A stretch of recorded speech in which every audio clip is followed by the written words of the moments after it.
Hi, my name is Ben Case, and I'm doing my third video discussion on the Omnivore's dilemma. The first device I want to use is a relational device on page 240 where it says, "Don't you find it odd that people put more work into choosing their mechanic or house contractor than they will into choosing the person who grows their food?" So I can relate to this because when my truck needs work or needs an oil change, I always take it to Ford because you would think that the manufacturer would be able to work on their product better than, say, a local mechanic.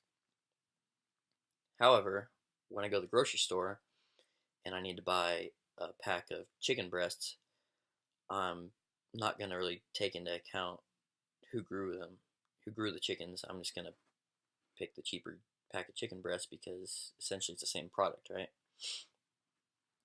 Next device I want to use is on page 231, and it's the action device where it says, "Nobody was insisting that I personally slaughter a chicken, but I was curious to learn how it was done and to see if I could bring myself to do it. The more I'd learned about the food chain, the more obligated I felt to take a good hard look at all of its parts.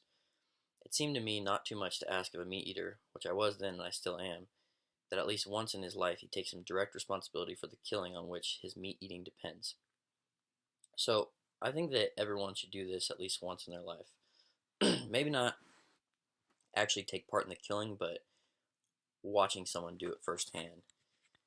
It'd be like the how in middle school science everyone has to dissect the pig or the frog or whatever just to experience that. I think it'd be good for everyone to realize what they're eating, where it comes from.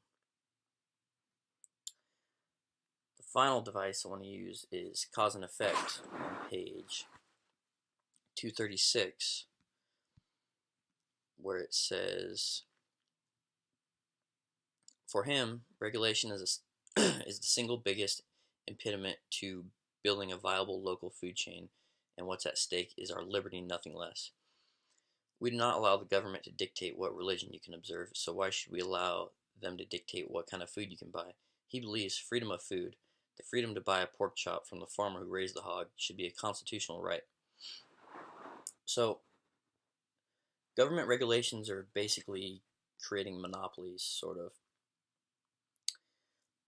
because bigger farms are able to produce all this product cheaper because they're doing it on a much bigger scale, and the smaller farms that aren't allowed to sell it directly to the people because they have to follow all these regulations, they have to raise their price. And like I said, I'm going to buy the cheaper chicken, so it's creating monopolies basically because everyone's going to buy their chicken from the bigger slaughterhouse that can produce the product at a cheaper price.